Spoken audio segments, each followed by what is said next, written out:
mabait, magaling mag-advice, tsaka mahaba po yung pasensya.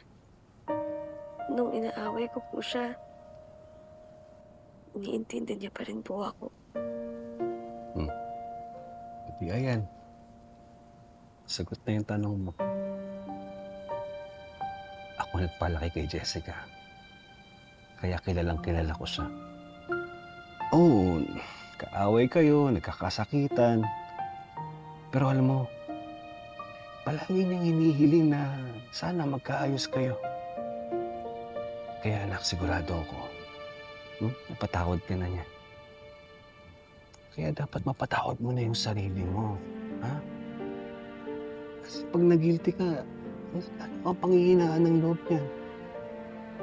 Nahihirapan kang harapin yung hiring. Ay, yun ito ha. Basta isipin mo na lang na sasabihin mo yung totoo na wala kang kasalanan. Alam mo, pag nagawa mo yon, nabigyan mo na ng hustisya yung pagkamatay ni Jessica. Hmm?